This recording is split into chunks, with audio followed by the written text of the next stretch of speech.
అందరికీ ప్రైజ్ లాడండి. మా QCSS Telugu Baptist సంఘ కాపరి గారికి, యూత్ కార్యవర్గానికి, అదేవిధంగా ఇక్కడ కూడి వచ్చిన యవనస్తులందరికీ ప్రభు అయిన యేసుక్రీస్తు నామంలో శుభవందనలు తెలియజేస్తున్నాను. అయితే ఈరోజు మనము ధ్యానించుకోబోయే అంశం ఏంటి అంటే విరిగిన పాత్ర, బ్రోకెన్ ప్లేట్. ఓకే, సో మనం ఒక ముగ్గురు గురించి తెలుసుకుందాము. ఒకరు పాత నిబంధన నుంచి, ఒకరు నూతన నిబంధన నుంచి, ఒకరు ఒక మిషనరీ గురించి తెలుసుకొని ఆ విరిగిన పాత్రల వల్ల వాళ్ళ జీవితాలు ఎలా ఉన్నాయో, వాటిని దేవుడికి ఉపయోగకరంగా ఎలా మలుచుకున్నాడో వాటి గురించి తెలుసుకుందాము. ఓకే, సో మొట్టమొదటిగా మనకి అందరికీ తెలిసిన విషయమే ఏది, మన యెహోషువ గ్రంథంలో స్టార్టింగ్ 1 to 6 చాప్టర్స్లో దేవుడు ఇజ్రాయెల్ ప్రజలకి కానాన్ దేశాన్ని అప్పగించే ముందు ఎరికో అనే ప్రదేశంలో వాళ్ళు వెళ్ళాల్సి వస్తుంది. ఓకే, సో ఎరికో రాజుకి ముందే తెలిసిపోతుంది ఇజ్రాయెల్ ప్రజలు వస్తున్నారు, సో వాళ్ళు వస్తే వాళ్ళని అడ్డుకోవడం మన తరం కాదని చెప్పేసి మొత్తం ఎరికో చుట్టూ చాలా పెద్ద పెద్ద గోడలు ఉండేవి. సో ఆ గోడల్ని చాలా కట్టుదిట్టంగా చేసి ఎవరిని లోపలికి రానియకుండా, ఎవరిని వెళ్ళనీయకుండా, అంటే kind of proper security, high level security పెట్టి ఉంచారనమాట ఎరికో. సో అలాంటి సమయంలో దేవుడు ఆజ్ఞాపించడం ద్వారా యెహోషువ ఏం చేశారంటే ఒక ఇద్దరు వేగు చూసేవాళ్ళు, అంటే స్పైస్, ఇప్పుడు టెక్నాలజీ ప్రకారం స్పైస్ అంటే వేరే దేశంలో ఏం జరుగుతుందో సీక్రెట్గా వెళ్ళి తెలుసుకొని రావాలి. సో అలాంటి ఒక ఇద్దరు స్పైస్ని అక్కడ పంపించినప్పుడు వాళ్ళు ఏం చేస్తారంటే అక్కడ ఏవైతే వాల్స్ ఉన్నాయో ఆ వాల్స్ దగ్గరలో నార్మల్గా కొన్ని బ్రోతల్ హౌజెస్ ఉంటాయి, వేశ్య గృహాలు ఉంటాయి అన్నమాట. అందులో ఒక వేశ్య ఉంది, తన పేరు రాహాబు. సో కొంతమంది హిస్టరీ ప్రకారం చెప్పేది అంటే తను వేశ్య ప్లస్ అక్కడ ఉన్న హోటల్ని కూడా తను మేనేజ్ చేసేదన్నమాట, వాళ్ళకు హోటల్ లాంటిది. సో ఆ కాలంలో హోటల్ ప్లస్ బ్రోతల్ హౌస్ రెండు కలిపి మేనేజ్ చేసేవాళ్ళు అనమాట. సో అలాంటి ఒక పరిస్థితి గుండా వెళ్తున్న ఒక స్త్రీ అక్కడ ఉంది, తన పేరే రాహాబు. ఓకే, సో తన పేరు అయితే మంచి అర్థం ఇచ్చే పేరు. రాహాబు అంటే బ్రాడ్ ఆర్ స్పేషియస్, అంటే విశాలమైనది తన పేరుకి అర్థం. కానీ తన బ్రతుకు మాత్రం అలా లేదు పాపం. ఓకే, కానీ అది తను కావాల్సుకొని చేసిందో, ఆ సిచ్యువేషన్స్ వల్ల అలా మారిందో తెలియదు కానీ, బట్ తనకి జీవితంలో ఒక కాల్ వచ్చింది దేవుడి దగ్గర నుంచి. ఓకే, ఆ ఇజ్రాయేలు వేగు చూసి వాళ్ళు ఎవరైతే ఉన్నారో వాళ్ళ ద్వారా దేవుడు తనకు ఒక కాల్ ఇచ్చారు. సో నార్మల్ ఎవరైనా ఆ కాల్ని వదిలేసి ఉంటే, నార్మల్ మనుషుల్లాగా రాహాబ్ కూడా, ఈరోజు మనం ఇక్కడ రాహాబ్ గురించి మాట్లాడుకోవాల్సిన అవసరం ఉండకపోయేదేమో.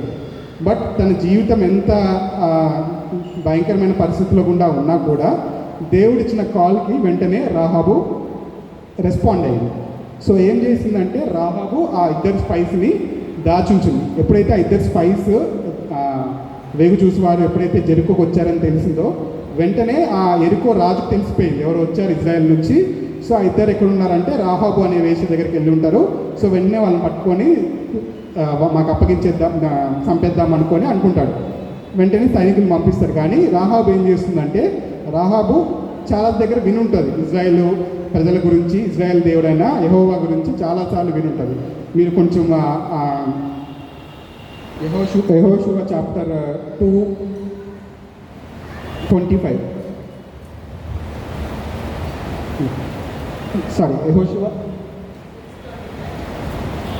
యెహోషువ చాప్టర్ 2:11 ఒకసారి చదవండి.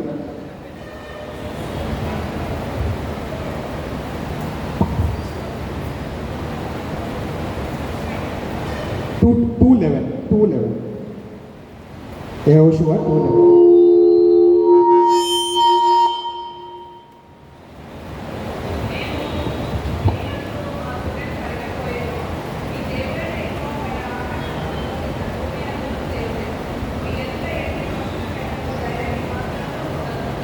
సో ఆ కిందకి వెళ్తుంటే కూడా మీరు ఇంకా చదవచ్చు.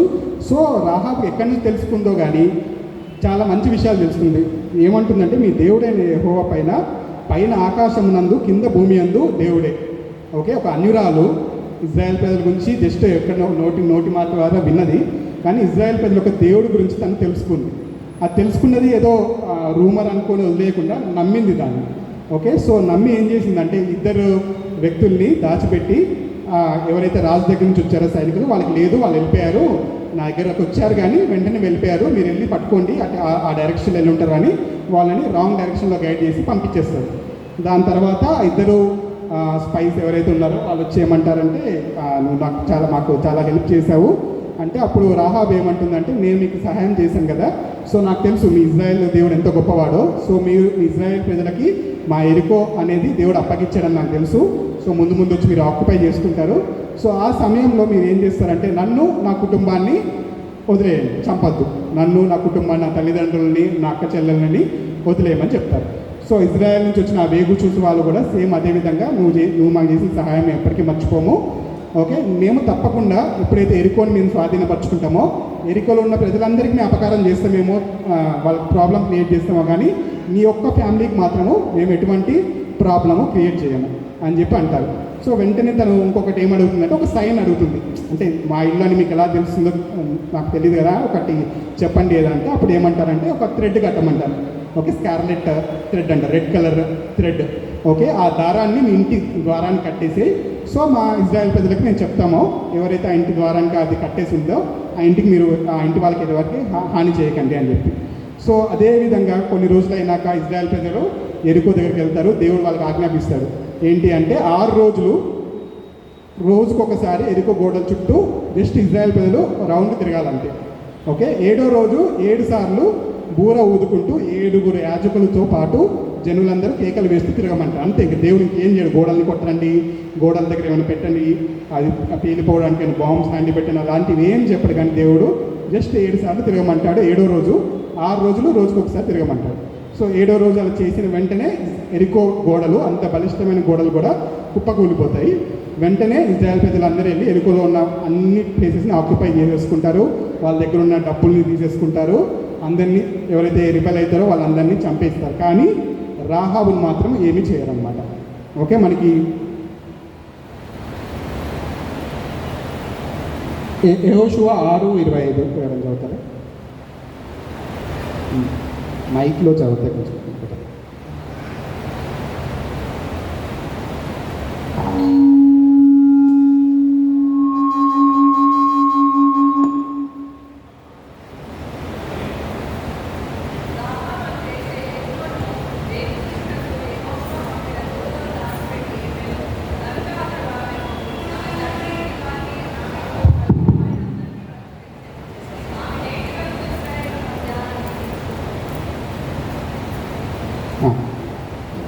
రాహాబు అను వేశ్య యెరికోను వేగు చూచుటకు యెహోషువ పంపిన దూతలను దాచిపెట్టి ఉండను గనుక అతడు ఆమె తండ్రి ఇంటి వారిని ఆమెకు కలిగిన వారందరినీ బ్రతకనిచ్చెను. ఆమె నేటి వరకు ఇశ్రాయేలు మధ్య నివసించుచున్నది. చూశారు కదా, సో క్లియర్గా వాళ్ళు ఆనవాళ్ళు పట్టుకొని ఏదైతే ఇంటికి ఎర్ర రంగు దారం కట్టుందో ఆ ఇంటి వాళ్ళు ఉన్న వాళ్ళని ఎవరికి ఎటువంటి అపాయం చేయకుండా వాళ్ళని క్షేమంగా తీసుకెళ్ళి ఇజ్రాయెల్ ప్రజలతో వాళ్ళతో పాటు ఉంటారన్నమాట, ఎటువంటి హాని లేకుండా. అండ్ అదే కాకుండా రాహాబు దేవుడు చెప్పిన మాటకు లోబడి, ఓకే అన్యురాయలు అయినప్పటికీ కూడా ఏ విధంగా దేవుడు చెప్పిన ఒక మాటకు లోబడినందుకు దేవుడు వాళ్ళ కుటుంబాన్ని కాపాడడం మాత్రమే కాకుండా రాహాబుని మన యేసుక్రీస్తు వంశావళిలో తన పేరు కూడా తను కూడా నిలిచి ఉంది. ఎవరైనా మత్తయి 1:5 చదువుతారా? మత్తయి 1:5.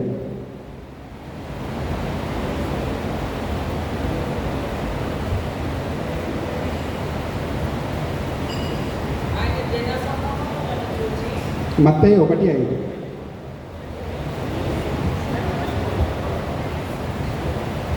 నయస్సును షల్మానును కనెను, షల్మాను రాహాబు నందు బోయజును కనెను, బోయజు రూతు నందు ఒబేదును కనెను, ఒబేదు ఏషాయిని కనెను.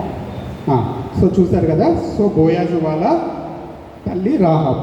ఓకే కొంతమంది హిస్టారియన్స్ అది కొంచెం డౌట్ అన్నారు కానీ but as far as Bible అది క్లియర్గానే ఉంది. సో రాహాబు ఒక వేశ్య అయినప్పటికీ కూడా దేవుడు తన వంశావళిలో తన పేరుని రాయించుకున్నాడు. అదేవిధంగా మన హెబ్రీ 11:31 చూస్తే అపోస్తులైన పౌలు కూడా రాహాబు చేసిన కార్యాన్ని ఒకసారి మళ్ళీ మెన్షన్ చేస్తారనమాట. హెబ్రీ 11:31.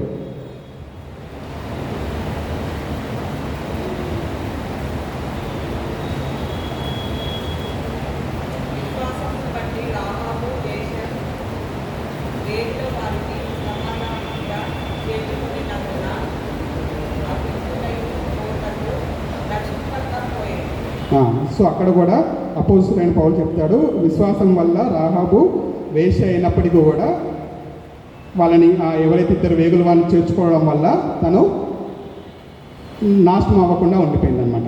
అదేవిధంగా యాకోబు 2:25లో కూడా క్లియర్గా రాసింది, అటువలనే రాహాబను వేశ్య కూడా దూతలను చేర్చుకొని వేరొక మార్గముల వాణ్ణి వెలుపటికి పంపివేసినప్పుడు క్రియల మూలముగా నీతిమంతురాలని ఎంచబడను కదా. సో ఇన్నిసార్లు రాహాబు గురించి దేవుడు మెన్షన్ చేయించాడు. ఓకే, సో నార్మల్గా ఆ ఒక్క డెసిషన్ తను ఆ దేవుడు ఇచ్చిన కాల్కి తను రెస్పాండ్ అవ్వకపోయి ఉంటే తను ఈరోజు ఒక వేషలాగా మిగిలిపోయింది, కనీసం తన గురించి మాట్లాడుకునే అవసరం కూడా ఎవరికి ఉండకపోయేది. కానీ తనకు వచ్చిన తన లైఫ్ ఎంత వరస్ట్ సిచ్యుయేషన్లో ఉన్నా ఒక వేష లైఫ్ ఎలా ఉంటుందో అందరూ తెలిసే ఉండొచ్చు కదా. ఎంత దయనీయ పరిస్థితిలో ఉన్నప్పటికీ కూడా తన జీవితంలో వచ్చిన ఏకైక ఛాన్స్, ఓకే, ఆ ఛాన్స్ని తన దుర్వినియోగం చేసుకోకుండా సద్వినియోగం చేసుకోవడం వల్ల ఈరోజు ఇంతగా మనం మాట్లాడుకున్నామో అదేవిధంగా దేవుడు కూడా తనని అంతగా హెచ్చించాడు. సరే తన వేషే కదా, తనని తీసి పడేయచ్చు, తన అవసరం లేదు, అయిపోయింది, ఇద్దరు వేగుల వాళ్ళని కాపాడింది. చాలామంది ఇజ్రాయెల్ ప్రజల్లో ఇద్దరు వేగుల వాళ్ళని కాపాడింది, దేవుడు వదిలేదు. ఓకే, సో దేవుడు మన హృదయాలను చూసేవాడు. ఏ విధంగా అయితే తన పాత జీవితాన్ని వదిలేసుకొని తర్వాత కొంతమంది హిస్టారియన్స్ అంటారంటే తను మొత్తం ఇజ్రాయెల్ ప్రజలతో జీవించడం స్టార్ట్ చేసి ఇజ్రాయెల్ దేవుని నమ్ముకొని యెహోవా దేవుని నమ్ముకొని వాళ్ళ ఆచారాలన్నీ పాటిస్తూ అప్పట్లో ఇజ్రాయెల్ ప్రజల ఆచారాలు చాలా టఫ్గా ఉంటుండే. కానీ తను ఒక వేరే దేశం నుంచి వచ్చినప్పటికి కూడా అవన్నిటినీ చాలా శ్రద్ధగా నిష్ఠగా పాటించి రాహాబు ఇజ్రాయెల్ ప్రజలతో పాటు వాళ్ళు చేసిన ప్రతి పనిని చేసిందనమాట. సో దాని ద్వారా దేవుడు యేసుక్రీస్తు ఒక జినాలజీలో తన పేరు నమోదు చేసుకోగలిగింది. సో అదేవిధంగా ఓల్డ్ టెస్టిమెంట్లో మనం ఈ పర్సన్ చూసాం, రాహాబ్. ఓకే, ఎవరైతే కొంచెం తన బ్రోకెన్ ప్లేట్లా ఉన్నదో బట్ దేవుడు తనని మంచిగా వాడుకున్నాడు. ఓకే, అదేవిధంగా నూతన నిబంధనలో కూడా ఒక పర్సన్ని చూద్దాము. అతని పేరు మత్తయి. సో మత్తయి తెలిసే ఉంటుంది కదా, యేసుక్రీస్తు శిష్యుల్లో అతను ఒకడు. యేసుక్రీస్తు మొత్తం 12 మంది కోర్ మెంబర్ శిష్యులు.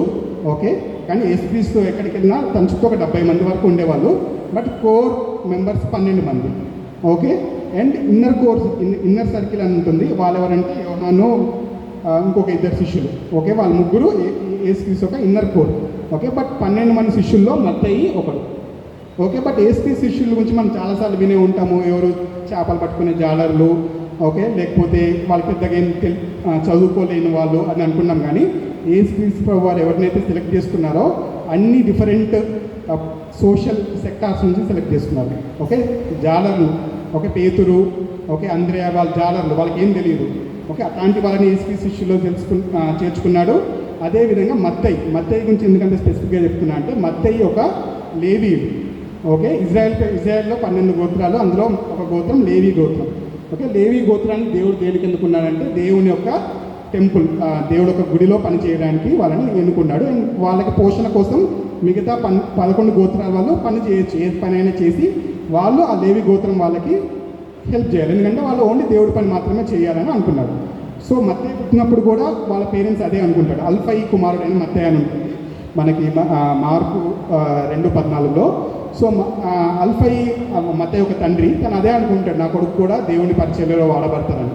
కానీ మత్తయి అలా లేకుండా పోయాడు. ఓకే, చిన్నప్పటి నుంచి లేవీలకు ఒక అడ్వాంటేజ్ ఏంటంటే మంచిగా వాళ్ళకి చదువు నేర్పిస్తారు. 100% హెబ్రూ భాష నేర్చుకోవాలి, ఎందుకంటే తోరా అంటారు అప్పట్లో ఇజ్రాయెల్ ప్రజలు. సో తోరా రావాలి అంటే వాళ్ళ గ్యారంటీ ఒక లాంగ్వేజ్ అనేది రావాలి, రాయడం రావాలి, చదవడం రావాలి. సో ఎడ్యుకేషన్ పరంగా మత్తయి perfect, he knows everything. Okay, and అదేవిధంగా ట్యాక్స్ కలెక్టర్ అయ్యాడు లాస్ట్కి. సో ట్యాక్స్ కలెక్టర్ అంటే he should know all the account books. ఇప్పుడు కూడా మనం చాలామంది ట్యాక్స్ ఫైల్ చేస్తుంటాం, ఐడియా ఉండొచ్చు కొంతమందికి, Form 16 అని అవన్నీ. ఇప్పటికి కూడా ఇండియన్ ట్యాక్స్ సిస్టమ్ చాలా కాంప్లికేటెడ్ ఉంటుంది. ఓకే, మామూలుగా బయట వాళ్ళకి డబ్బులు ఇచ్చి వాళ్ళతో మేము ఫైల్ చేయొచ్చు ఎవరి ఎంప్లాయీ ఎవరైనా.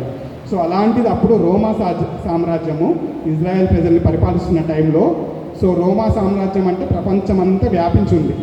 ఓకే, అలాంటి ఒక సామ్రాజ్యంలో ఒక అకౌంటెంట్ కమ్ ట్యాక్స్ కలెక్టర్గా ఉండడం అంటే చిన్న పని ఏం కాదు. ఓకే, అండ్ అందులో మత్తయి చాలా పేరు పొందిన వ్యక్తి. ఓకే, కానీ అక్కడ ఇజ్రాయెల్ ప్రజలకి మత్తయి అంటే అసలు పడదు. ఎందుకు అంటే ట్యాక్స్ కలెక్టర్ని, సుంకరులను మీరు చాలా దగ్గర చూసే ఉంటారు. యేసుక్రీస్తు ప్రభువారు కూడా ఒకసారి అన్నారు, వేరే వాళ్ళు కూడా సుంకర్లు అంటే అసలు నచ్చదు. ఎందుకంటే సుంకర్లు ఫర్ ఎగ్జాంపుల్ మనకి ఇప్పుడు బ్రిటిష్ వాళ్ళు పరిపాలించినప్పుడు మన ఇండియన్స్ ఎవరైతే బ్రిటిష్ వాళ్ళ దగ్గర పని చేసి మన మీద పెత్తనం చెలాయిస్తే ఎలా ఉంటుంది మనకు, వాళ్ళ మీద చాలా కోపం ఉంటుంది కదా. సో అదేవిధంగా సుంకర్లు కూడా ఎవరైతే ట్యాక్స్ కలెక్టర్స్ ఉన్నారో వాళ్ళు రోమా సామ్రాజ్యంలో ఏ రోజు కింద పనిచేస్తూ ఇజ్రాయెల్ ప్రజల దగ్గర పన్ను వసూలు చేసేవాళ్ళు. అండ్ అప్పుడు అంత క్లియర్గా రూల్స్ లేవు కాబట్టి ఈ పన్ను వసూలు చేసే వాళ్ళు ఏం చేసేవాళ్ళంటే ఒక 10 రూపాయలు ఎవరి దగ్గర తీసుకోవాలంటే వాళ్ళు ఏం చేశారంటే 20 రూపాయలు తీసుకొని అందులో 10 రూపాయలు గవర్నమెంట్ ఎవరైతే రోమా సామ్రాజ్యానికి ఇచ్చి ఇంకో 10 రూపాయలు వాళ్ళ జోలో పెట్టేసుకునేవాళ్ళు. సో ఈ రకంగా మోసం చేసేవాళ్ళు. మనకి జక్కయ్య గురించి మీరు వినే ఉంటారు కదా, ఆయన కూడా అదే అంటారు, నేను ఎవరెవరి దగ్గర అయితే అన్యాయంగా తీసుకున్నానో దానికి రెట్టింపు చెల్లించానని. సో ఎవరైతే ట్యాక్స్ కలెక్టర్ ఉన్నారో బై డిఫాల్ట్ వాళ్ళు గ్యారంటీ లంచాలు తీసుకోవడం, మోసాలు చేయడం అనేది వాళ్ళ డిక్షనరీలో ఉంటుందన్నమాట. సో మత్తయి కూడా దానికి ఎటువంటిగా తీసుకోడు. సో తను కూడా అదే పని చేశాడు. బట్ అది అలా చేయడం వల్ల తనకి ఏంటి అంటే ఒక సెక్యూరిటీ, ఒక ఫార్మ్ ఆఫ్ సెక్యూరిటీ వస్తుంది. ఫస్ట్ ఆఫ్ ఆల్ డబ్బులు ఉంటే ఆటోమేటిక్గా సెక్యూరిటీ వస్తుంది. అండ్ ఇంకోటి ఏంటంటే ఈ ట్యాక్స్ కలెక్టర్స్కి ఒక బూత్ లాంటి ఉంటాయి, ట్యాక్స్ బూత్ లాగా. అక్కడికి వెళ్ళి ఇజ్రాయెల్ ప్రజలందరూ లైన్లో నిల్చొని ట్యాక్స్ పే చేయాలన్నమాట. సో అక్కడ ఒక మంచి సెంచూరియన్, ఓకే, రోమా సామ్రాజ్యంలో మంచి సోల్జర్ని పెడతారు ప్రొటెక్షన్ కింద. ఎందుకంటే ప్రజలందరికీ ఫుల్ కోపము, ఏ టైంలో అయినా వచ్చి అటాక్ చేసి చంపేస్తారేమో అని భయం. సో అందుకని ఒక మంచి సెక్యూరిటీ పర్సన్ పెడతారన్నమాట. సో ఇవన్నీ ప్రివిలేజెస్. సో ఎప్పుడంటే అప్పుడు రోమ సామ్రాజ్యంలో పార్టీస్కి వెళ్ళొచ్చు, ఓకే, వీళ్ళు కూడా కొంతమంది మంచిగా ఆ డబ్బుల్ని, చాలా డబ్బులు వస్తాయి కాబట్టి ఆ డబ్బులతో ఆ లోకల్గా ఉన్న రిమైనింగ్ ట్యాక్స్ కలెక్టర్స్తో పార్టీలు చేసుకోవడము ఇవన్నీ ఉన్నాయి. సో వీటిలోనే ఆనందం ఉంది అనుకొని మత్తయి ఎప్పుడైతే వాళ్ళ నాన్న చిన్నప్పుడు నువ్వు ఒక లేవీయుడివి, ఒక దేవుని సేవ చేయాలి అన్నప్పుడు వద్దన్న మత్తయి ఎప్పుడైతే ఇవి డబ్బులు ఇవన్నీ వచ్చాయో ఏ లైఫ్ అనుకున్నాడు. బట్ లైఫ్లో ముందుకు వెళ్తున్న కొద్దీ ఏమవుతుందంటే లోకానుసారమైనవి ఏవి మనకి ఆనందాన్ని ఇవ్వవు అనే విషయము మత్తయి తెలుసుకున్నాడు.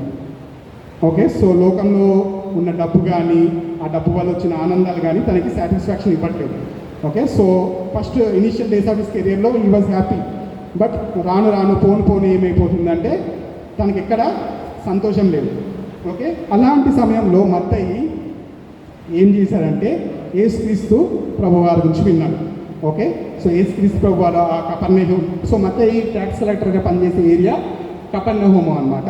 సో ఆ కపెర్నహూము ఆ చుట్టుపక్కల యేసుక్రీస్తు ప్రభువారు వచ్చి చాలామందికి అప్పటికే పేతురు, అంద్రేయ, యోహాను వీళ్ళనందరినీ ఏర్పరచుకొని ఆల్రెడీ యేసుక్రీస్తు ప్రభువారు సువార్త ప్రకటన స్టార్ట్ చేశారన్నమాట.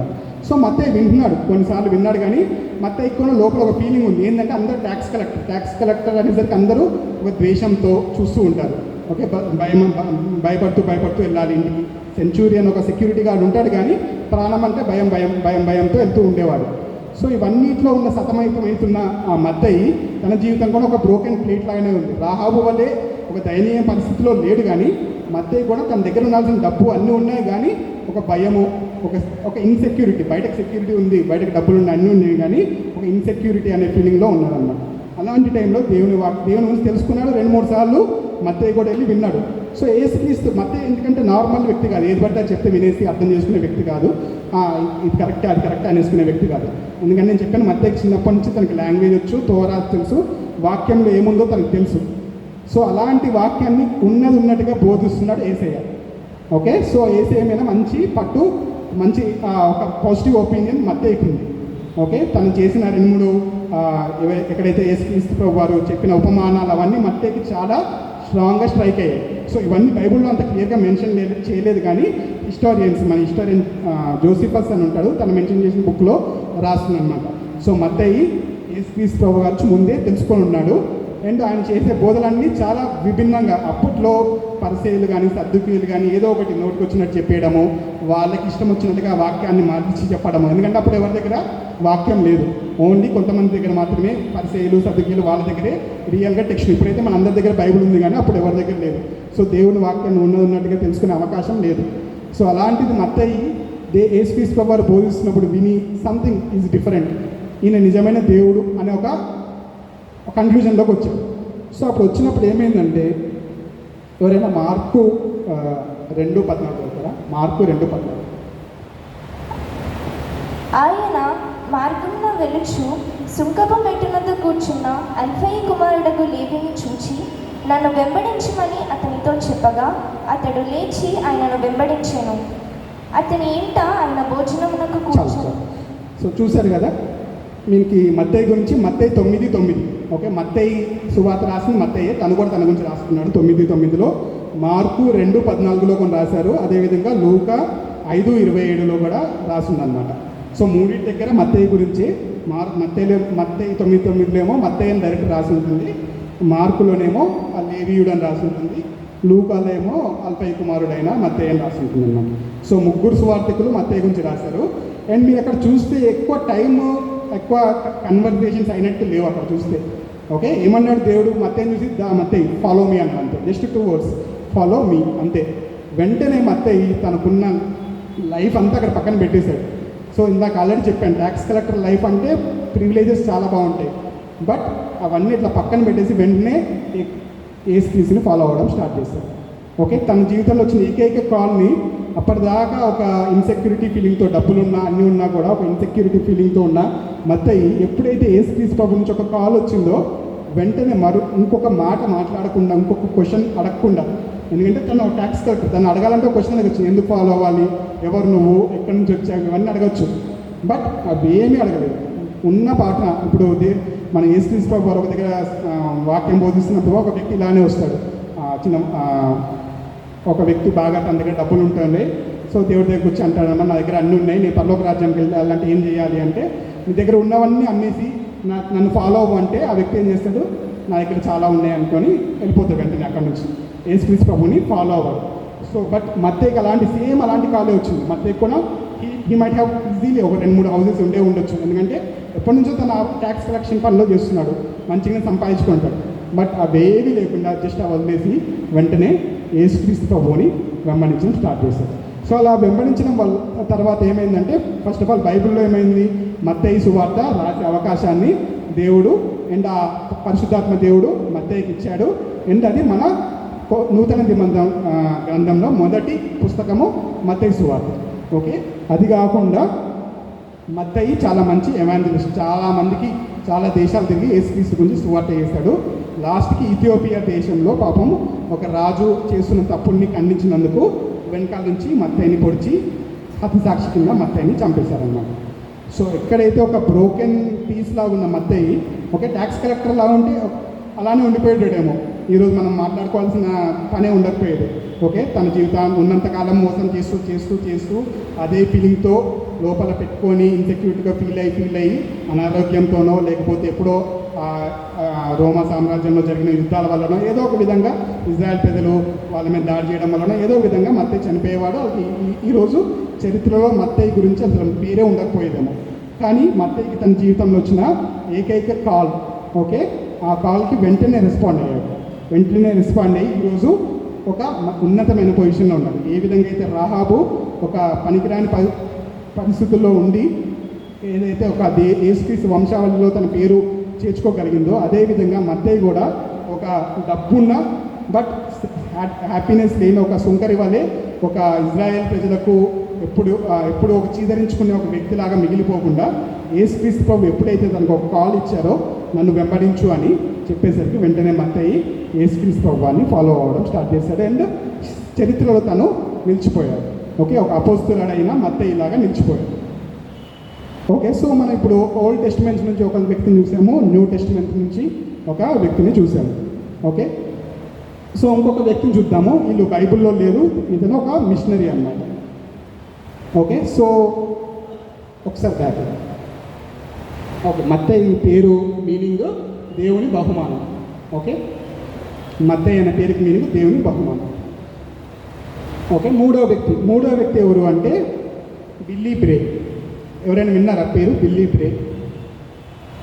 ఓకే, సో బిల్లీ బ్రే అనే ఆయన 1794లో కార్న్వాల్ ఇంగ్లాండ్లో జన్మించాడు. ఓకే, సో తను ఒక మెథడిస్ట్ కుటుంబంలో జన్మించాడు. వాళ్ళ తాతయ్య మంచి మెథడిస్ట్ సిద్ధాంతాలని ఫాలో అయ్యాడు. మనకి జాన్ వెస్లీ తెలిసే ఉంటారు కదా, జాన్ వెస్లీ, ఇప్పుడు రాజమండ్రి జాన్ వెస్లీ కాదు, పాత జాన్ వెస్లీ గారు, మిషనరీ జాన్ వెస్లీ. ఆయన మెథడిస్ట్ సంఘానికి స్థాపకుడు. ఓకే, సో అలాంటి ఒక మెథడిస్ట్ సంఘంలో వాళ్ళ తాతయ్య పరిచయం చేస్తుండగా అలాంటి కుటుంబంలో పెరిగిన బిల్లీ బ్రే ఏమైందో కానీ 12 సంవత్సరాలకి ఇంటి నుంచి పారిపోయాడు. పారిపోయి ఒక మైన్స్ బొగ్గు గనుల్లో పనికి కుదిరాడు అనమాట. ఎందుకో తెలియదు reason, but he just went off. అంటే ఆ లైఫ్ స్టైల్ నచ్చలేదు దేవుడికి, ఆ దేవుడు ప్రార్థన చేయడము అవన్నీ తనకు నచ్చలేదు ఎందుకో. సో తను ఏంటి ఒక మైన్స్లో చేరాడు, అక్కడ పని చేసుకుంటున్నాడు. బట్ అదే పని చేసుకుంటూ దేవుడు భక్తి లేదు ఏం లేదు, వెంటనే ఏమైపోయాడు, ఒక తాగుబోతు వల్ల అయిపోయాడు. ఎప్పుడు చూసినా డబ్బులు రాగానే మార్నింగ్ నుంచి 12 గంటలు అప్పట్లో పని చేసేది. ఇప్పటిలాగా 8 అవర్స్ 6 అవర్స్ అంటూ లేదు, 12 గంటలు డైలీ పని చేయాల్సిందే, వారానికి 7 రోజులు పని చేయాల్సిందే. అలా పని చేసి కష్టపడి పని చేసి ఆ డబ్బులు రాగానే వెంటనే వాటిని తాగేసేవాడు. సో అలా తాగుతూ ఉన్నాడు. అదే టైంలో తను ఒక వ్యక్తిని చూసి వివాహం చేసుకున్నాడు. ఆ వ్యక్తి కూడా క్రిస్టియన్ అమ్మాయే, కానీ తనకి పెద్దగా దేవుని అంత భయం లేదు. సో ఇద్దరు కలిసి అలాగనే వాళ్ళ కుటుంబాన్ని ఏదో నడిపించుకుంటూ వెళ్ళారనమాట. సో అయితే ఒకరోజు బిల్లీ బ్రేకి ఒక బుక్ దొరికింది. జాన్ బనియన్ గారి బుక్. జాన్ బనియన్ గారి ఫేమస్ బుక్ ఐడియా ఉంది ఎవరికైనా? జాన్ బనియన్ యాత్రికుడు ప్రయాణం తెలుసు కదా, మా కూడా వేసినట్టున్నాము. సో యాత్రికుడు ప్రయాణమే కాకుండా ఆయన చాలా బుక్స్ రాశారు. అందులో visions of heaven and hell అని చెప్పి ఒక బుక్ రాశారనమాట. అంటే పరలోకంలో ఎలా ఉండొచ్చు, నరకంలో ఎలా ఉండొచ్చు అని ఒక బుక్ రాశారనమాట. సో ఎప్పుడైతే ఆ బుక్ బిల్లీ బ్రే చదివాడో తనకి చాలా భయం వేసింది. నేను ఒకవేళ చనిపోతే నేను నరకంలోకి వెళ్ళి ఇలాగా మండుతున్న అగ్నిలో ఎప్పుడు ఉండాలా అని చెప్పి తను భయపడడం స్టార్ట్ చేశాడు. అప్పుడు ఫస్ట్ టైం తనకి ఒక భయం అనేది ఉంది. అంటే నేను ఇలా తాగుబోతులా ఉండి ఫ్యామిలీని కరెక్ట్గా చూసుకోకుండా పాపిలాగానే ఉండిపోతే నేను 100% నరకానికి వెళ్తాను, ఇంకా నేను ఆ నరకాన్ని నేను భరించలేననే భయాన్ని తనకు స్టార్ట్ అయింది. బట్ లోకానుసారమైన జీవితం ఏంటి, ఎప్పుడంటే అప్పుడు మనం పడిపోయే ఛాన్సెస్ చాలా ఎక్కువ. ఒక వారం రోజులు అలా ఉన్నాడేమో, మళ్ళీ తన ఫ్రెండ్స్ వచ్చారు, మళ్ళీ ఉద్యోగానికి వెళ్ళాడు, మళ్ళీ తాగడం స్టార్ట్ చేశాడు, మళ్ళీ అదే పని. బట్ ఈసారి ఏమైంది అంటే, ఈసారి బిల్లీ బ్రే పడుకున్నప్పుడు దేవుడు తనతో మాట్లాడాలన్నమాట. మాట్లాడి ఏమన్నా అంటే, బిల్లీ బ్రే నువ్వు చేస్తున్న తప్పు నువ్వు నమ్ముకో, లేకపోతే నేను నిన్ను కాపాడలేను. అప్పటికి గనులు అంటే ఇప్పటిలాగా మంచిగా, ఇప్పుడు కూడా గనులు కోల్ మైన్స్ అంటే చాలా డేంజరస్ ప్లేస్. చాలా ఎక్కువ టెంపరేచర్స్ నుంచి చాలా వేడి ఉంటుంది. అలాంటి ప్రదేశాల్లో చాలా ఏమంటారు ఆపదలు జరిగే ఛాన్స్ ఎక్కువ అనమాట. ఏమంటే బాంబ్స్ డైనమైట్స్ పెట్టి పేలుస్తుంటారు, అవి పేలిపోయే ఛాన్సు, బొగ్గు తవ్వుతుంటే పైనుంచి పడిపోయేవి, ఇలాంటి చాలా ఛాన్సెస్ ఉంటాయి. సో చాలాసార్లు బిల్లీ బ్రేని దేవుడు కాపాడాడనమాట. చిన్న త్రుటిలో చిన్న దాంట్లో దేవుడు తప్పించడం చేశాడు. సో ఆ రోజు నైట్ ఎప్పుడైతే దేవుడు బిల్లీ బ్రే నువ్వు ఇలానే ఉంటే నేను కాపాడలేను అనేసరికి బిల్లీ బ్రేకి వెంటనే భయం వేసి 3 రోజులు కంటిన్యూస్గా బిల్లీ బ్రే ప్రార్థన చేయడం స్టార్ట్ చేశాడు. కంటిన్యూస్గా 3 రోజులు కూర్చున్నా, నిల్చున్నా, పడుకున్నా, తింటున్నా, ప్రభా నేను చేసిన తప్పు, నన్ను కాపాడు, నేను నరకానికి వెళ్ళడం నాకు ఇష్టం లేదని చెప్పి కంటిన్యూస్గా 3 రోజులు బిల్లీ బ్రే ప్రేయర్ చేశాడు. దేవుడు ఆ ప్రేయర్ ఆలకించి బిల్లీ బ్రే ఒక జీవితాన్ని మార్చేశాడు. ఎంతగా మార్చేశాడంటే, ఒక కోల్ మైన్లో పనిచేసే వ్యక్తి, ఒక సాధారణ లేబర్, కైండ్ ఆఫ్ లేబర్ అన్నట్టే కదా, కోల్ మైన్లో పెద్ద జీతాలు ఏం రావు, ప్లస్ ఒక తాగుబోతు, 7 మంది పిల్లలు, అలాంటి ఒక బిల్లీ బ్రే తన జీవితం ఎండింగ్కి వచ్చేసరికి అనేక మందికి సువార్త ప్రకటించడం స్టార్ట్ చేశాడు. బిల్లీ బ్రే ఎంత సంతోషంగా సువార్త ప్రకటించడం అంటే, బిల్లీ బ్రే నవ్వుకుంటూ ప్రకటిస్తుంటే ఆ సువార్త వినేటోళ్ళు కూడా వెంటనే ఇంక బిల్లీ బ్రేని చూసి తగ్గమంది మారిపోయేటోళ్ళు. అంటే అదే పొజిషన్లో వేరే ఎవరైనా సేవకుడు వచ్చి బోధిస్తే మారో కానీ బిల్లీ బ్రే తన జీవితంలో జరిగిన కార్యాలు చెప్పుకొని, దేవుడు తను కాపాడిన కార్యాలు చెప్పుకొని సంతోషంగా నవ్వుకుంటూ పాటలు పాడుకుంటూ సువార్త ప్రకటించేటోడట. ఎవ్వరు ఏమన్నా నువ్వు ఒక చిన్న బొగ్గు గనిలో పని చేసుకునేటోడు వీరా, నీకు ఎందుకు ఇదంతా, నీ పోయి పని చేసుకో, నీ ఫ్యామిలీని చూసుకో అని అన్నప్పటికీ కూడా బిల్లీ బ్రే ఎక్కడ ఎటువంటి ఫీలింగ్ లేకుండా చాలామందికి సువార్తను ప్రకటించాడు. అండ్ తన జీవిత కాలంలో బిల్లీ బ్రే తన కుటుంబాన్ని పోషించుకుంటూ మైన్స్లో పని చేసుకుంటూ 3 చర్చిలు కట్టడానికి దేవుడు వాడుకున్నాడు కదా. ఎక్కడ ఒక తాగుబోతు వ్యక్తి, అదేవిధంగా తన జీవితం అంతా తాగుబోతులో ఉంటే ఎక్కడో ఏదో రోజు చనిపోయేటోడు, కనీసం వారికి ఆ పక్క సందులో ఉన్న వాళ్ళకు కూడా బిల్లీ బ్రే గురించి తెలియకపోదేమో. కానీ తన పగిలిన జీవితం, అంటే విరిగిన పాత్ర లాంటి ఆయన జీవితాన్ని కూడా దేవుడికి అప్పగించుకున్నందుకు దేవుడు ఏం చేశారంటే బిల్లీ బ్రేని ఒక ఉపయోగకరమైన వ్యక్తి వలె దేవుడు మార్చుకున్నాడు.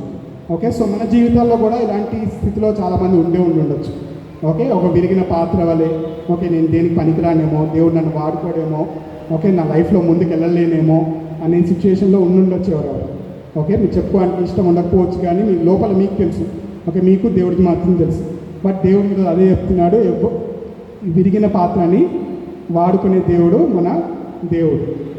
ఓకే, ఎవరిని ఈరోజు లేటు, ఈరోజు కాదు, నెక్స్ట్ అని పోస్ట్ పోన్ చేసుకోకండి. ఓకే, దేవుడి కాల్ ఏ విధంగానే రావచ్చు. ఈరోజు ఈ మెసేజ్ ద్వారా రావచ్చు, లేకపోతే నెక్స్ట్ వీక్ యూత్ మీటింగ్లో రావచ్చు, లేకపోతే చర్చిలో వాక్యం ద్వారా రావచ్చు, లేకపోతే టీవీలో వాక్యం ద్వారా రావచ్చు, ఫోన్లో ఒక చిన్న రీల్ ద్వారా రావచ్చు. ఓకే, బట్ దేవుడు మీతో సూటిగా మాట్లాడుతున్నప్పుడు ఒక రాహాబు వలె, ఒక మత్తయి వలె, ఒక బెల్లి బ్రే వలె ఆ దేవుడు సూటిగా మాట్లాడుతున్నప్పుడు దాన్ని యాక్సెప్ట్ చేసి దేవుడు బిడ్డల వల్ల జీవించాలి. బట్ ఎప్పుడైతే మీరు యాక్సెప్ట్ చేయలేదో దానికి చాలా ఎగ్జాంపుల్స్ ఉన్నాయి బైబిల్లో. ఓకే, ఇప్పుడు వాటి గురించి డీటెయిల్గా చెప్పాను, కానీ సంసోన్ కూడా అంతే. తనకున్న పవర్కి, తనకున్న ఆశీర్వాదానికి తను ఎక్కడో ఉండాల్సిన వాడు, కానీ తన జీవితంలో కళ్ళు పోయి శక్తి పోగొట్టుకొని ఒక దయనీయ పరిస్థితిలోకి వచ్చినాక దేవుడి దగ్గరికి వచ్చాడు. ఓకే, సో యవ్వన కాలంలో ఉన్నప్పుడే దేవుడు పిలుచుకొని దేవుడి పనిలో వాడబడితే అది దావీదు జీవితం వల్లే ఉంటుంది. దావీదు జీవితంలో కూడా యవ్వన కాలంలోనే దేవుడిని నమ్ముకున్నాడు. మధ్యలో లోకానుసరమైన విధాల్లో కొన్ని కింద పడ్డాడు, కానీ మళ్ళీ ఎప్పుడు ఆ తప్పు చేయలేదు. దేవుడు కూడా 10 సార్లు అదే అంటారు, దావీదు తన జీవితంలో చేసిన ఒక పాపం తప్ప ఇంకెప్పుడు చేయలేదని చెప్పి. అదే సౌలు కూడా అంతే, మంచి ఉన్నతమైన పొజిషన్లో ఉన్న ఫ్యామిలీ, దేవుడు ఇజ్రాయెల్ ప్రజలకు మొదటి రాజు వలె ఎంచుకున్నాడు, కానీ దేవుడు చెప్పిన మాట వినలేదు. ఓకే, దానివల్ల సౌలు ఏమైంది, తన ఈటికి తనే గుచ్చుకొని చనిపోవాల్సి వచ్చింది. సో దేవుడి కాల్కి లోపడితే లైఫ్ ఎలా ఉంటుందో వీళ్ళ జీవితం ద్వారా మనం చూస్తున్నాము. ఒకవేళ కాల్కి లోపడకపోతే మన లైఫ్ ఎలా ఉంటుందో కూడా బైబిల్లో చాలా ఎగ్జాంపుల్స్ ఉన్నాయి. ఒకటి కాదు, ఇప్పుడు నేను చెప్పిన 2-3, కానీ we have lot of examples. Not only in Bible, even బయట కూడా. ఓకే, అనేక మంది మిషనరీస్, ఈవెన్ మన చర్చి కట్టిన మిషనరీస్ కూడా అందరు మంచి పొజిషన్లో ఉన్న వాళ్ళు ఏం కాదు, బాగా సంపాదిస్తున్న వాళ్ళు ఏం కాదు. ఓకే, వాళ్ళకున్న దాంట్లోనే దాచుకొని వచ్చి వేరే ప్రదేశాల్లో సువార్త చేయాలని చెప్పి ఇక్కడికి వచ్చి సువార్త చేయడం స్టార్ట్ చేశారు. ఓకే, సో ఏ రోజు లేట్ కాదు. ఓకే, ఇక్కడ ఒక మంచి కోట్ ఉంటుంది, ఏంటంటే భూమి మీద ఉన్నంత వరకే దేవుడు ఒక కృప. Okay, as long as you are alive. Okay, మీరు చనిపోయే ముందు రోజు వరకు దేవుడు మిమ్మల్ని, నేను మారిపోయిన ప్రభు అంటే దేవుడు మిమ్మల్ని ఒప్పుకొని మిమ్మల్ని రక్షిస్తాడు. బట్ వన్స్ మన ఈ భూమి నుంచి చనిపోయామా, no one can save. Only 2 destination, పరలోకమా నరకమా, అంతే. ఓకే, మధ్యలో పర్గటరీ అని చెప్పి కొంతమంది చెప్తుంటారు వేరే డినామినేషన్స్ వల్ల, అవేమి ఉండదు. ఓకే, యాజ్ లాంగ్ యాజ్ మీరు కాన్షియస్లో ఉండి దేవుడు మాటలు విని బ్రతికి ఉండంగానే దేవుడి సైడు తిరగాలి. ఓకే, ఇంకొక ఛాన్స్ కూడా మనకి లేదు. బట్ మీరు ఎన్ని ఛాన్సెస్ వేస్ట్ చేసుకున్నా కూడా దేవుడు మీ మాట వినడానికి, ఓకే అయిపోయింది, మీరు ఇన్ని తప్పులు చేసావు, 10 సార్లు చేసావు, 20 సార్లు చేసావు, 30 సార్లు చేసావు, సరిపోయింది, ఇంకా నేను వదిలేస్తా అనుకోడు. మీరు బ్రతుకున్నంత కాలం దేవుడు మిమ్మల్ని ఎప్పుడైతే మిమ్మల్ని రక్షించుకుందామని చూస్తారు. బట్ మీరు చేస్తున్న మిస్టేక్స్ మిమ్మల్ని ఆ కాన్సిక్వెన్సెస్ మీరు ఫేస్ చేయాల్సి వస్తుంది. ఓకే, దేవుడు ఛాన్స్ ఇస్తున్నాడు కదా అని ఆ ఛాన్సెస్ యూజ్ చేసుకుంటే దాన్ని మీరు చేసిన పాపాల యొక్క కాన్సిక్వెన్సెస్కి దేవుడు ఏం చేయాలి. ఓకే, ఆ consequences you will have to face. But ఎప్పుడైతే మీరు చేస్తున్న తప్పులను వదిలేసి దేవుడిని నమ్ముకుంటారో, బట్ ఆ రోజు నుంచి మీ లైఫ్ కంప్లీట్గా మారిపోతుంది. ఓకే, ఈవెన్ నా లైఫ్లో కూడా ఒక 5 years బ్యాక్ చాలా ఒక భయంకరమైన పరిస్థితి ఉన్న మా కుటుంబం వెళ్తుంది. ఓకే, హెప్సట్టుకొని ఇక్కడ ఇదే చర్చ్లో ఆ మూలకు కూర్చొని ప్రేయర్ చేసుకునే వాళ్ళం, యూత్ మీటింగ్కి వచ్చి, యూత్ మీటింగ్ అన్న ముందు రోజు వచ్చి. ఓకే, బట్ ఆ ప్రేయర్స్ దేవుడు అప్పుడు విన్నాడా, వెంటనే కొన్నిసార్లు మనకు వెంటనే జవాబు రాదు. 1 year అయిపోయింది రాలేదు, 2 years అయిపోయింది రాలేదు. బట్ వన్స్ దేవుడు జవాబిస్తే ఏ విధంగా ఉంటుందంటే, ఒకటే సంవత్సరంలో దేవుడు నాకు మంచి జీవిత భాగస్వామిని ఇచ్చాడు. ఓకే, మంచి ఇంటిని ఇచ్చాడు, విదేశాల్లో పని చేసుకునే అవకాశాన్ని ఇచ్చాడు. ఓకే, ఇవన్నీ దేవుడు ఒకటేసారి చేశాడు. అలా అని చెప్పి వెంటనే జవాబు రాలేని దేవుని వదిలేస్తుంటే ఆ జవాబు ఎప్పటికీ రాకపోయేదేమో. ఓకే, సో ఎప్పుడైతే మీరు లైఫ్లో డౌన్, ఒక భయంకరమైన ఒక లో సిచ్యువేషన్లో ఉన్నారో, లోకం వైపు తిరగండి, దేవుడి వైపు తిరగండి. ఓకే, కొంచెం లేట్ అయినా, ఆలస్యం చేసినా అలక్ష్యం చేయడు దేవుడు. ఓకే, అలాంటి దేవుడు మన దేవుడు. సో ఎవరు ఆ ఛాన్స్ని మిస్ చేసుకోకండి. అండ్ మీ లైఫ్లో లో ఉన్నప్పుడు ఎటు చూడకండి. నాకు చాలామంది ఫ్రెండ్స్ చెప్పారు, దా సినిమా చూద్దాం, దా బయట తిరుగుదాం, దా ఎంజాయ్ చేద్దాం people. But I have chosen God. Okay, so దేవుడు కూడా అదే విధంగా వదిలిపెట్టకుండా ఉన్నాడు. నా గురించి గొప్ప చెప్పుకోవడం అని కాదు, కానీ దేవుడు ఒక నార్మల్ వ్యక్తి. నేను అప్పట్లో ఏదో ఒకసారి సండే స్కూల్కి వచ్చి వెళ్ళేవాడిని అంతే. అలాంటిది దాదాపు నన్ను సండే స్కూల్కి ఇచ్చింది, సండే స్కూల్ పరిచర్య. ఇప్పుడు నేను దేవుడు మహాకృపను బట్టి స్వీడన్ దేశం స్టాక్ హోమ్ అనే ఒక సిటీలో ఉంటున్నాను. లాస్ట్ 6 months అక్కడే ఉన్నాను.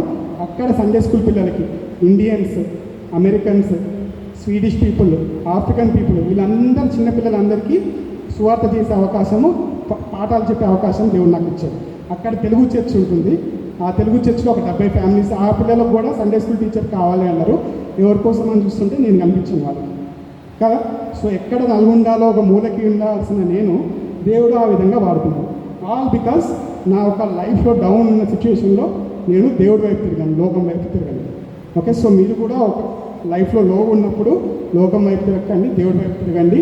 దేవుడు తప్పకుండా మిమ్మల్ని ఉన్నతమైన ప్రదేశంలో పెడతాడు. ఓకే, రాహాబు లాంటి ఒక వేష్యని ఒక మంచి ప్రదేశంలో పెట్టిన దేవుడు నిన్ను నన్ను పెట్టడా, తప్పకుండా ఒక ఉన్నతమైన ప్రదేశంలో పెడతాడు. ఓకే, కళ్ళు మూసుకోండి, ప్రేయర్ చేసుకుందాము. ఎవరు ఖాళీగా ఉండకండి.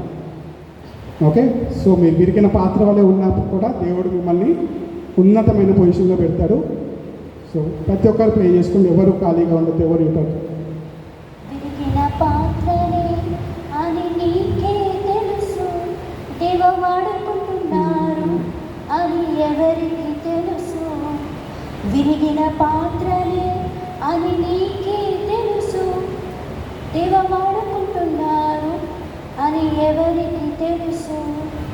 పనికి రాని నాకు స్నేహితుడవు నీవే, మీరు లేకుండా నా లోకం మేల్కొనలేదే, మీరు లేకుండా నా లోకం మేల్కొనలేదే.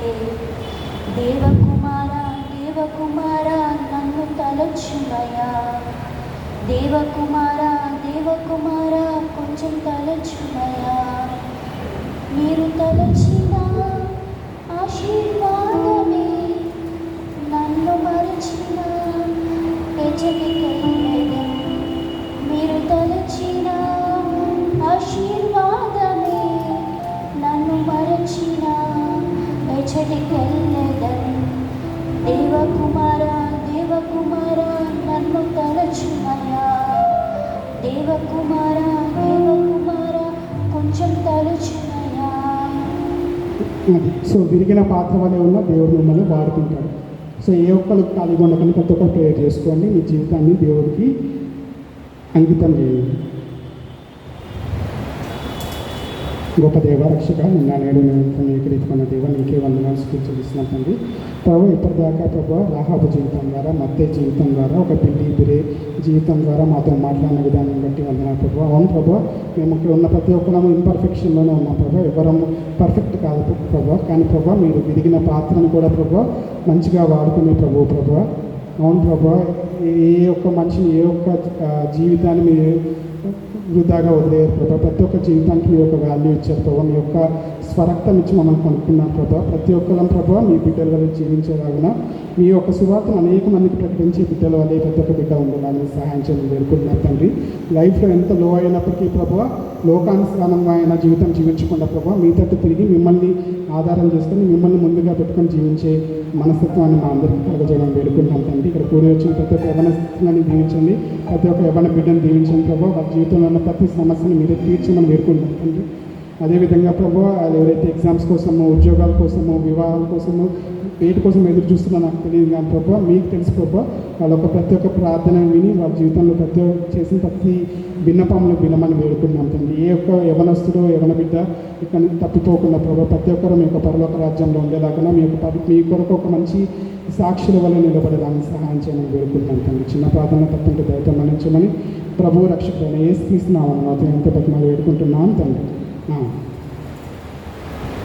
నాకు ఈ అవకాశం ఇచ్చిన QCSS యూత్ కార్యవర్గానికి, అదేవిధంగా సంఘ కాపురికి హృదయపూర్వక వందనాలు చేస్తాను.